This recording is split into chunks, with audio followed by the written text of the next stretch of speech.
Hey guys, Movie Junkie for Life here, and today we're talking about Batman Ninja. And because I don't want to slaughter anybody's name, give me a second here. Directed by Junpei Muzusaki and written by Kazuki Nakashima. So I hope I got that right. Batman Ninja is a story about Batman, of course.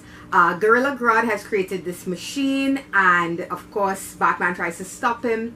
Things seemingly go wrong and they end up getting sucked back in time to feudal Japan.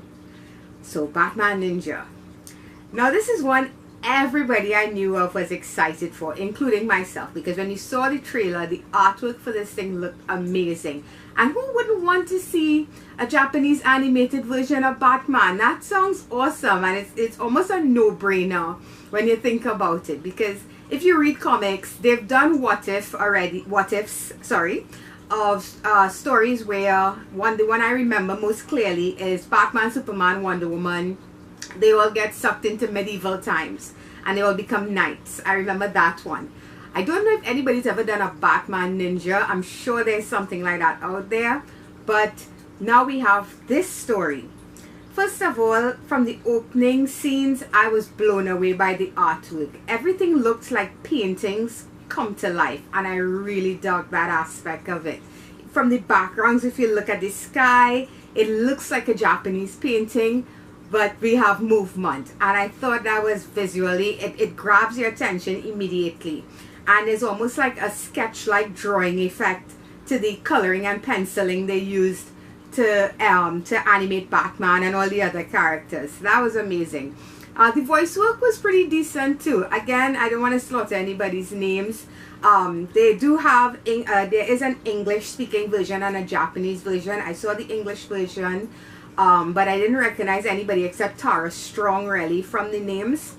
That said, I thought everybody did a fantastic job with their vocal casting. The Joker threw me off a little bit because it's so different from what we normally hear. It's like Joker, but very over the top, and I had to get used to that.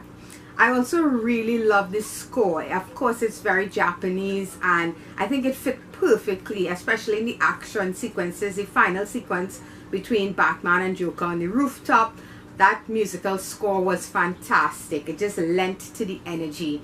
And the score never really overtook the film, which is something that I always give props to. When you can hear music, you can appreciate it, but it doesn't overpower the movie that you're watching. And the story is an interesting story. I mean, you know, what would happen if Batman got sucked into feudal Japan? Because his character, the way Bruce Wayne carries himself, is very much like a Ronin, you know, like a masterless samurai type. Especially, you know, if you know, he trained under Ra's al Ghul, so he has that background, that martial artist background. But getting deeper into it, and I'm getting into my dislikes now.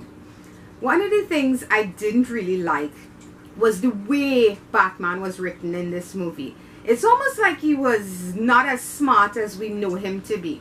He kept making the same mistakes over and over again when it came to facing the Joker. He seemed to rush headlong into things without really thinking it through. And it's only further down we get to see the Batman we know, the Batman who's always thinking 2 and 3 steps ahead. So that really bothered me, because it felt to me almost like the person writing the screenplay didn't really know Bruce Wayne, Batman, the way we, the Western fans, do. I'm not insulting anybody, I'm just saying their take on him as this almost arrogant character, that kind of bothered me a bit. I love the Robins. I love the look of the Robins, especially I thought Red Hood was a pretty decent way to do Red Hood when you think about it, you know. I would have gone for the kind of pot-like I'm sorry, I don't know what you call it, the straw-like hat that they normally wear. But when you think about it, the original Red Hood wore something like that. So that was, I dug it. I like that. And I liked the look of the villains as well. I thought the way they designed them to look like feudal Japanese lords. Deadshot especially. I really dug Two-Face and Deadshot being my two favorites. They're the ones that stood out to me the most. But I loved all of that. But the stuff that didn't work for me was basically, this movie almost feels like an anime fan did some serious drugs, fell asleep reading Batman, and this is what they dreamt. There are aspects of this story, of this movie, that is so over the top that you almost have to say, okay, I'm just gonna not think about the details, let the plot hole slide, and just try and enjoy this movie, because there are a lot of plot inconsistencies. Certain things, like for instance, Batman may lose his cape in one scene and then somehow get it back in another. There's some really over the top, and again, this is anime, but I also watch anime.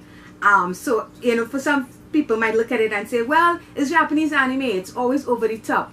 Yes, it is, but it's usually over the top with a point. Like if you watch shows like Dragon Ball Z and One Punch Man and Naruto, yes, the action is huge and epic, but it makes sense and it fits within the story and in the design of that story. This just felt like, okay, in anime we have giant robots, so let's throw that in there. In anime we have magic, so let's throw that in there. In anime we have over the top fight sequences, let's throw that in there. And not all of it worked for me. Some of it just came across as ridiculous. There's especially the scene with the monkeys and the bats. That stuff, I was just shaking my head. It was too much. It felt like too much, because at the end of the day, you're taking a character like Batman, who is very grounded in terms of anybody could be Batman. That's always the ongoing joke. If you have a lot of money, you could be Batman. So you're taking a very grounded, very quote-unquote real character, and you're putting him in this fantastical world, and not all of that stuff really fits with the core of who Batman is. I would have liked to see more of a, how should I say, a Seven Samurai type thing, or a Samurai X. I would have preferred something more along those lines than the giant mech robots and the crazy magic and supernatural stuff. It was just too much. It was everything going into the pot, making this crazy ass stew. Another thing is, I don't know how many people have watched Berserk, or the last interpretation of Berserk they put out. And that cell animation, computer animation thing, now here's the thing, it didn't bother me as much as it bothered a lot of Berserk fans. I know a lot of people hated it.